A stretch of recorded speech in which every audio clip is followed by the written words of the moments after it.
안녕하세요. 공정과 편파 사이 편향독서입니다. 요즘 세상이 많이 소란스럽죠. 손석희 JTBC 전 앵커님은 장면들에서 어젠다 세팅도 중요하지만 세팅을 넘어선 키팅을 강조하는데요. 어젠다 키핑은 중요하고 논의할 만한 가치가 있는 의제를 지켜나가는 일입니다. 하지만 요즘 우리 사회는 세팅할 어젠다가 넘쳐나서 키핑할 여유조차 없고 넘쳐나는 어젠다 때문에 다들 피로감을 호소하고 있는 것 같아요. 저도 8월 시작하면서 몸도 마음도 많이 지치는 기분이라 좀 쉬어가자는 마음에서 신작 한국 소설 3권을 주문해서 읽었는데요. 쉬어가려고 읽은 책에서 다른 방향의 고민할 거리들을 넘겨받은 기분입니다. 하지만 문학이, 특히 한국 문학이 주는 힘이 있잖아요. 진짜 세상을 바라볼 수 있게 해주고, 세상을 이해하게 해주고, 또 인간과 인간 사이에 공감과 위로를 전해주기도 하는데요. 이번에 읽은 한국 소설 3권이 딱 그런 책이었습니다. 오늘은 쉬어가려고 읽었지만 어떤 무거운 책보다도 마음을 무겁게 하면서도 공감하게 하고, 지친 절 위로해주고, 거기에 문학의 힘까지 느끼게 해준 한국 소설 3권 소개해 드릴게요. 첫 번째로 소개해 드릴 책은 최은영 작가님의 신작 소설집 아주 희미한 비스로드입니다. 최은영 작가님은 쇼코의 미소로 행선처럼 문단에 등장한 작가님이신데요. 아주 희미한 비스로드는 최은영 작가님의 3번째 소설집입니다. 저는 실패의 경험 같은데 최근 국내 여성 소설가분들의 작품들이 너무 같은 주제만을 얘기하는 것 같아서 좀 기피를 했었거든요. 너무 젠더 문제만을 얘기하는 건 아닌가. 물론 사회적으로 기울어진 남녀 성 문제를 비롯한 여러 성 정체성에 대한 논의도 필요하지만 젠더를 넘어서는 좀 보편적인 인간 문제에 천착하는 작품들이 나오면 좋겠다는 생각을 했었는데 아주 희미한 빛으로도는 소재만 놓고 보면 여성 문제로 보이는 작품이지만 깊게 들여다보면 정희진 교수님의 말씀처럼 미시와 거시의 세계를 아우르는 작품들이었어요. 소설집에는 총 7권의 소설이 실려 있는데요. 저는 3가지 주제로 나눠서 소설을 분류해 봤거든요. 첫 번째 주제는 여성 문제와 편제된 권력에 대한 소설인데 이 주제에 해당하는 소설이 아주 희미한 빛으로도 목, 인력 이렇게 3편이고요. 두 번째 주제는 돌봄, 사회적 재생산에 대한 소설로 파종, 이모에게 이렇게 2편, 세 번째 주제로 가족 이데올로기의 허상으로 답신, 사라지는, 사라지지 않는 이렇게 2편입니다. 주제를 3가지로 분류를 해보긴 했지만 7편의 소설에는 공통된 서사가 있는데요. 주인공이 모두 여성이라는 점, 선배나 후배, 강사와 학생, 엄마와 딸 등 젊은 여자와 나이 든 여자의 관계성의 전체 줄거리를 이어간다는 거예요. 하지만 이 좁은 틀에서 한 가지 주제에 갇혀 있지 않고 한 편의 소설에서 다양한 세계를 보여주려고 노력한 시도가 보이는 소설들이었어요.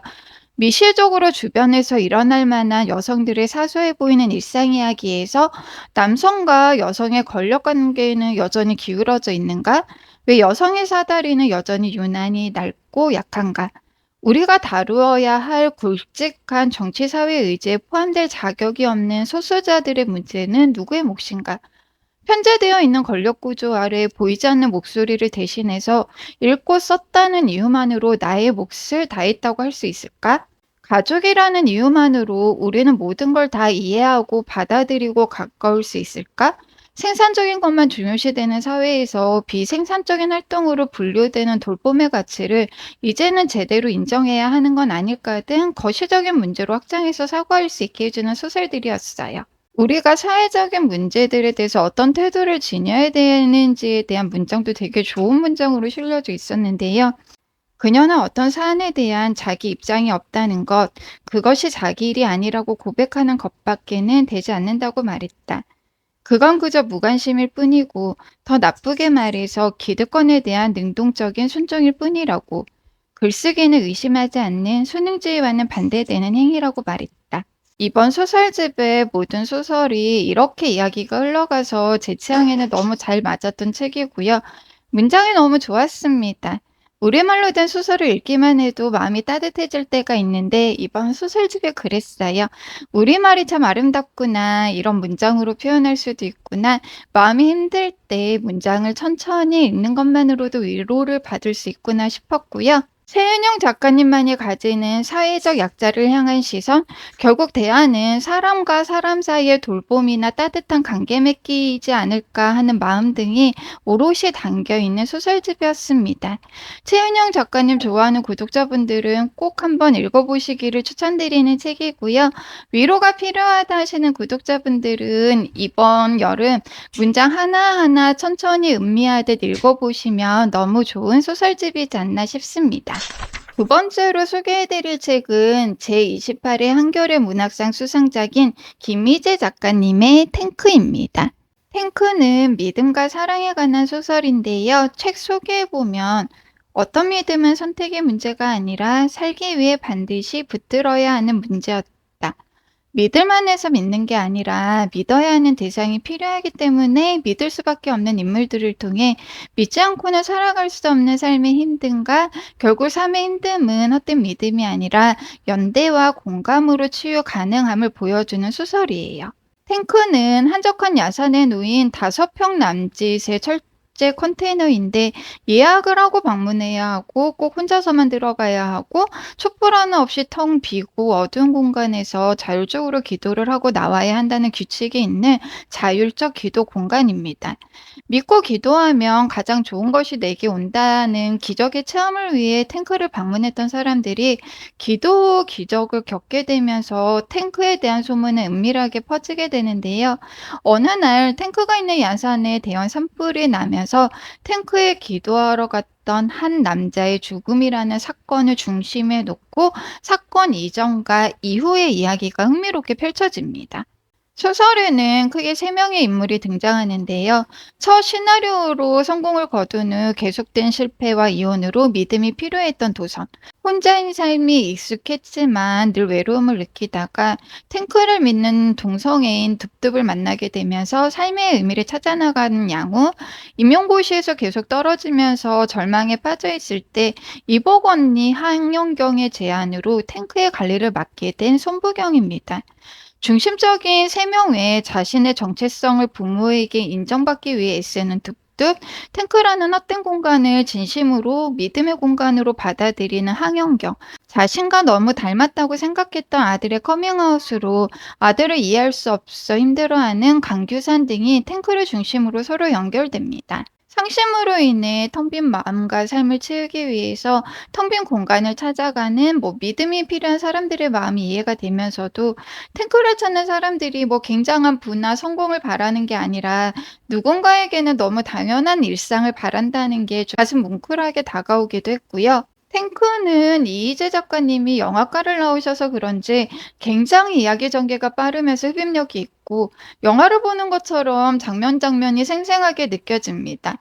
아무래도 신인 작가이다 보니 원숙함이나 결말로 이어지는 부분이 매끄럽거나 좀 자연스럽지 않다는 단점도 있지만 그래도 신인 공모전 작품이라고만 보기에는 완성도가 정말 좋았던 소설이에요. 주제를 향해 탱크처럼 이야기를 향해 진격해 나가는 힘이 느껴지기도 했고 텅 빈 믿음과 구원 그리고 사랑이라는 어려운 주제를 흥미로운 소재로 잘 풀어낸 소설이지 않나 싶고요. 책 한 권을 읽고 나면 영화 한 편 본 기분이 들기도 합니다. 이번 여름 굵직한 스토리가 있는 소설을 읽고 싶다 하시는 구독자분들이 읽어보셔도 너무 좋은 소설일 것 같습니다. 마지막으로 소개해드릴 책은 김순 작가님의 잃어버린 사람입니다. 과거에 일어났던 사건을 기록하는 것이 역사인데요. 과거를 기록한다고 해서 모든 사건이 기록될 순 없잖아요. 결국 중요한 사건, 그 시대 권력을 가진 자들, 영웅들의 이야기가 역사로 기록되고 보통 평범한 사람들의 삶은 기록되지 않습니다. 하지만 역사로 기록된 사람들의 삶만큼이나 보통 사람들의 삶 역시 중요한 의미가 있는데요. 잃어버린 사람은 역사적 사건 속에서 기록되지는 않았지만 그 시대를 간통하는 평범한 사람들의 이야기를 기록한 기록 문학으로 읽히기도 하는 소설이었어요. 잃어버린 사람의 배경은 1947년 9월 16일 부산입니다. 해방 이후 부산에는 강제징용이나 징병 갔다 돌아온 사람들, 위안부에서 돌아온 사람들, 만주나 일본에서 해방됐다는 소식을 듣고 몰려온 사람들로 북새통을 이뤘는데요.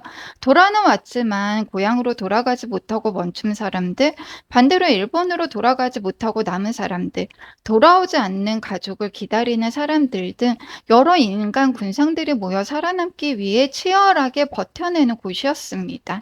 김순 작가님은 잃어버린 사람에서 그 시절 부산에서 살았지만 잊혀졌던 민초들의 삶을 복원하고 해방 이후 가장 격동하는 도시였던 부산 곳곳을 생생하게 살려냅니다. 굉장히 많은 인물들의 이야기가 펼쳐지는데 딱히 주인공이라고 할 수 있는 중심인물은 없으면서 석분, 천복, 동수, 말동, 가스코, 도끼, 갓난이 등 각각의 인물들의 삶이 단편적으로 흘러가요. 작가의 감정은 하나도 담기지 않은 채 기록문학처럼 가스코는 왜 조선에 왔는지, 일본으로 왜 돌아가지 못하고 있는지 등 사실의 나열이 시작부터 끝까지 이어지는데 이들은 모두 전쟁과 식민의 상흔을 가지고 있습니다. 이렇게 나열된 인물들은 소설을 읽다 보면 어느새 만나게 되고 관계 맺게 되고 또 더 깊은 사연들이 나오는데요. 결말이라고 할 것 없이 일몰이 되면서 호롱 등장에 불을 붙여 서로를 향해 불빛을 살짝 흔들어 보이면서 소설은 끝이 납니다. 처음 소설을 읽으면서는 좀 쉬고 싶다는 마음 때문에 읽기 시작했는데 너무 무거운 소설을 골랐나 싶기도 했는데요. 각각의 인물들의 과거 이야기나 현재 겪는 고통들이 너무 가슴 아프게 와닿는데 가슴이 또 막 격해지거나 하지는 않아요. 전쟁과 식민, 해방이라는 역사적 큰 틀 안에서 서로가 그물처럼 엮여서 각자에게 주어진 인생을 살아나가는 이야기가 웅장하게 다가오는 그런 소설이고요. 소설만큼이나 이런 소설을 쓰신 김순 작가님이 정말 대단하게 느껴진 소설이었어요. 페이지 수가 한 650여 페이지 정도 되는데요. 이 650여 페이지의 소설을 쓰기 위해 식민 시대부터 해방 이후 그 시대의 부산에 대해 얼마나 철저하게 조사를 했을 것이며 그 많은 등장인물들의 서사를 위해서 얼마나 많은 분들의 이야기를 들어야 했을까. 이 아픈 역사와 아픈 역사를 관통했던 사람들의 이야기가 참 힘들었을 텐데 마음이 얼마나 강해야 묵묵히 이런 소설을 쓸 수 있을까 정말 감동하면서 읽은 책이고요. 이 소설로 최애 작가님이 한 분 더 는 것 같아요. 김순 작가님의 소설을 많이 읽어보지 못했는데 이번 소설을 시작으로 좀 출간된 책을 다 천천히 읽어보려고 합니다. 발문은 믿음사 한국문화 편집자이기도 한 박혜진 평론가님이 쓰셨는데요. 잃어버린 이름들의 마지막 장을 읽고 박혜진 평론가님의 발문까지 읽어야 이 소설의 의미를 좀 더 또렷이 느낄 수 있을 것 같아요. 일제 강제징용에 대한 의미가 배상금과 같은 숫자로 한원될 위기에 처한 지금 작가는 숫자들로 한원되지 않는 이야기들과 그 의미를 찾는 일의 중요성을 우리 의식에 집요하게 새긴다. 손실된 역사를 메우는 방법은 역사의 배반자이자 역사에 대한 도전자가 되어서 역사를 거스르는 것뿐이다. 그것은 김순 문학의 본질이기도 하다. 지금 시대에 문학이 필요한 이유를 이보다 더 잘 설명해주는 글이 있을까 싶을 정도로 문학의 힘을 느끼게 해준 소설이었고요. 우리 역시 윤석열 정부라는 엄혹한 시대를 간통하고 있는데요. 이런 시대 문학에 주는 심리적 안정, 위로가 필요한 분들이 읽어보셔도 너무 좋은 소설이고요. 전 진짜 너무 감동적으로 읽은 소설이었어요. 한국 문화 좋아하시는 구독자분들은 꼭꼭 읽어보시기를 추천드리는 책 김순 작가님의 잃어버린 이름이었습니다. 지금 우리는 상식과 비상식의 경계가 무너지는 시대를 살고 있는 것 같습니다. 검찰은 조국 교수님의 딸 조민 씨를 입시 비리 혐의로 불구속 기소를 했고요. 잼버리 사태로 인해 한순간 선진국의 대열에서 후진국으로 자리를 이동했죠. 여러 논란에 휩싸인 이동관 특보는 방통위원장으로 임명을 앞두고 있고 폭우가 지나간 지 한 달이 채 지나지 않아 태풍 카눈이 한반도를 관통하고 있습니다. 태풍은 지나가겠지만 태풍에 남긴 상흔이 오래 남을까 걱정입니다. 지금 우리에겐 문학이 주는 심리적 안정이 필요하지 않을까 싶어요.